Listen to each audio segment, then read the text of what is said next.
I lost my husband in 2019 and was left with 2 children. Luckily, I had a small business which has really helped me to look after our needs. But due to tough economy, it has slowed down, and I had to ask for a loan from my brother-in-law, my husband's brother. I feel like we've done this story before. And he gave it to me. Last month, I refunded him half of the loan, and he told me that he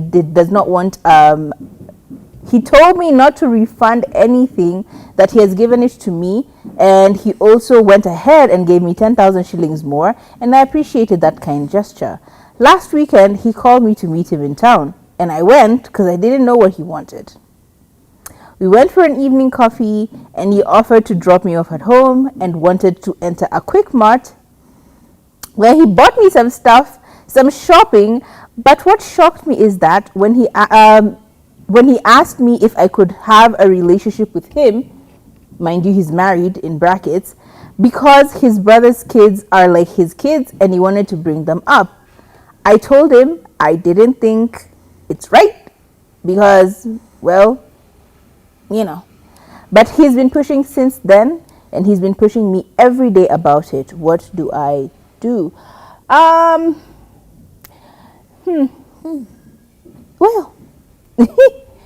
I don't know. Sometimes I go back to reflecting on some rules on the Bible. There were the 10 commandments where do not covet your brother's wife, or it's something like that, right? Do not covet your neighbor's wife, not brother's wife. Your neighbor's wife. Now, your brother-in-law has clearly had his own agenda from the very beginning, and he was waiting for a chance to have some level of ambiguity in your relationship so he could pursue this. And this is very normal for people like this, yeah? They will be helpful, they will be very, very quick to assist you, but then they create a level of ambiguity within this assistance that causes you to put yourself in a situation where it's not clear where the lines are, where the boundaries are. It will cause a very blurred line that it's impossible to choose which side you're on. Because in this case, he did help you. You do owe him money. What if you say no to him and he decides, hey, I want my money back, including the 10K and the shopping I just did for you, right?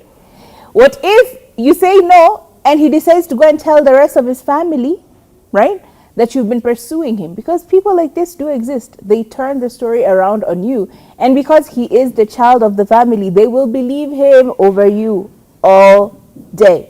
Best believe. So those levels of questions that you're left with in the back of your mind of wondering, what is the blowback going to look like? What's the backlash if I tell him no, sternly? What's that going to look like? Because you've already told him no, but he keeps insisting, right? So it means you have to do something very drastic to make this a very, very clear line that cannot be crossed, correct? Now, 100% blame is on this man for being a weirdo, for being a creep, and for wanting to pursue this. You can think of your brother's children as your children all day. You can help them, bring them up, raise them as your own all day. But you don't have to be getting schmecks out of it. You know, you don't have to be stooping your, sadly, rest in peace, brother, wife. It's weird. Like, you can't do, like, all of this is just creepy and odd and very, what's the word I'm looking for? I'm trying not to say predatory, but what's the word I'm looking for? It's very, he's clearly taking advantage of a situation that outrightly he shouldn't be taking advantage of, because he knows you're in a bad place and you need him. So I don't know. He's a weirdo.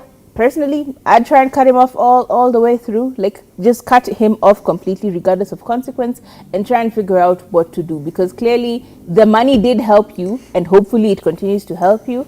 But yeah, cut him off. That's the safest and cleanest way to do it, because if you try and still remain a friendship there, create more ambiguity by borrowing more money or getting more assistance, it's just going to put you in the same position where now you feel pressured to pay him back somehow. Two takeaways from this. Your brother-in-law is a creep. Yeah. Number two, poverty is the enemy. Yep. Poverty is the absolute enemy. And it's up to you to figure out what you're going to do. Like, what are you going to do for you and your children? How are you going to get a better stream of income? Like, I think that's the space you should be in. Like, how do I get myself out of this financial situation that needs me to be somewhat dependent on my in-laws? And even if for whatever reason you do decide to, continue with said relationship, because at no point have you said, have you been very assertive about, because you really started out with painting how he has been a rescuer and how he has been so good. He even drops you and goes to shopping and having evening coffee. There's meeting in town and there's having evening coffee. So my dear, if you do decide to pursue this, please also keep in mind that, number one, you'll never be this man's wife. You're just a thing that he feels he needs to explore. This is my brother's wife. Something that I feel I need to conquer. It's an ego thing for him. Number two, how many people's lives will you be affecting if you do, pursue this? Including your own children, because they will be chastised. There's your children who are just... the shame that comes with this situation. There's your in-law's wife, your brother-in-law's wife. There's just so many risks. It's just too much things for even to consider. For you to even be out here, oh, what do I do? Girl, you know what you're supposed to do.